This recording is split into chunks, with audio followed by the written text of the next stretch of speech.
vous allez bien. Aujourd'hui je vous retrouve pour une vidéo review que j'étais censée tourner il y a de ça quelques mois déjà sur la série Inséparables de Ai Minase.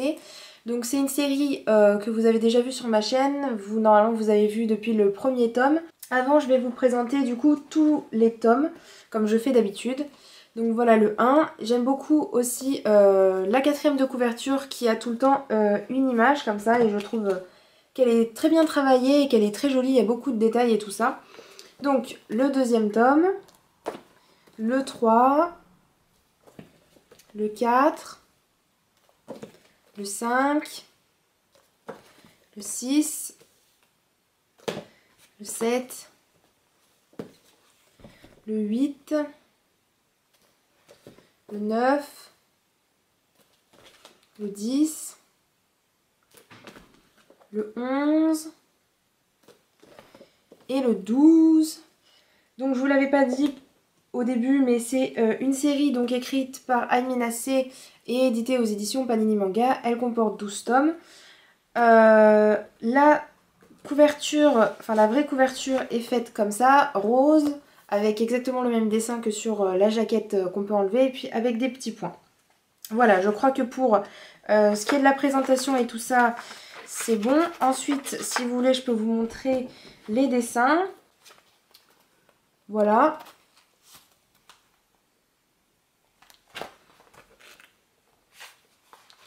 Il y a quand même pas mal de... enfin, les pages sont assez, comment dire, hétérogènes. Il y a beaucoup d'écriture sur certaines pages et puis des fois, il n'y en a pas du tout. Des fois, on voit les personnages en très très gros plan. Du coup, ensuite, deux personnages, Koharu, une jeune fille, et Natsuki. Ils viennent d'entrer au lycée et ils se connaissent depuis qu'ils sont tout petits. Ils vivent l'un en face de l'autre et ils sont amis d'enfance. Jusqu'à ce que, en fait, Koharu se rende compte qu'elle a des sentiments pour Natsuki. Dans ce premier tome, donc elle s'en rend déjà compte. Natsuki, lui, se comporte comme d'habitude. Dans le deuxième tome, donc Natsuki continue de se comporter comme d'habitude, malgré le fait que Koharu lui ait avoué ses sentiments.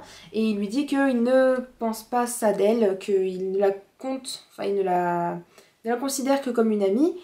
Donc Koharu, elle est un petit peu désemparée, elle sait pas trop quoi faire, mais elle essaye de s'y faire à cette idée. Dans le tome 3, finalement, c'est là où les choses vont commencer, puisque Natsuki va aussi se rendre compte, il commence à être jaloux, il veut savoir plein de choses à propos de Koharu, il veut savoir qui est la personne qu'elle aime et tout ça, et il va se rendre compte donc forcément qu'il est amoureux d'elle, et c'est donc dans ce tome-ci que tout va commencer, enfin c'est à la fin de ce tome-ci que tout va commencer, donc ça va être plutôt à partir du tome 4. Donc, dans ces trois tomes, il y a vraiment la mise en place de l'histoire, on commence à un petit peu cerner les personnages, on commence à rentrer tout doucement dans l'histoire, et puis à partir du tome 4 et jusqu'au tome 12, on est plutôt concentré sur l'histoire d'amour. Donc, sur 12 tomes, il y a une petite partie, mais bon, 3 tomes c'est suffisant pour permettre en fait de mettre en place l'histoire et tout ça, et pas qu'on rentre directement dedans et qu'au bout de 2-3 chapitres, voilà, l'histoire soit lancée et qu'on soit complètement concentré sur leur histoire d'amour. Tout ce qui se passait durant leur histoire d'amour, c'était pas forcément des choses qui m'ont vraiment intéressée et qui étaient... comment dire, j'ai pas trouvé qu'il y avait quelque chose, vraiment un fil conducteur à l'histoire. C'était ça qui me manquait un peu. On se concentrait tantôt sur l'histoire d'amour et tantôt sur les autres personnages.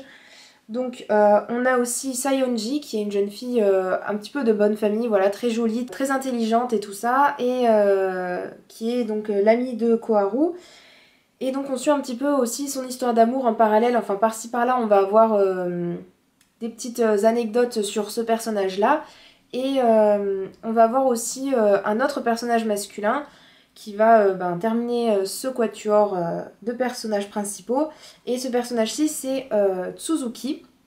Tsuzuki, c'est un garçon qui est amoureux de Koharu.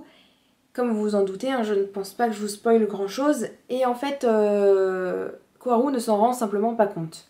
Natsuki le sait, donc il est très protecteur envers elle, mais Koharu ne s'en rend pas compte et elle continue à lui parler comme si de rien n'était. Ce côté-là du personnage de Koharu m'a vraiment énervée tout au long de la série en fait. Et c'est un petit peu le point négatif de Koharu, puisque sinon, à part ça, c'est une jeune fille très gentille et qui s'occupe vraiment beaucoup des autres. Donc voilà, on a un personnage qui est assez typique des shoujo en fait. Donc de l'histoire, je ne retiens pas grand chose en fait de la relation des personnages et des étapes en fait de leur relation amoureuse. J'ai trouvé que c'était plutôt assez plat et qu'il se passait pas grand chose.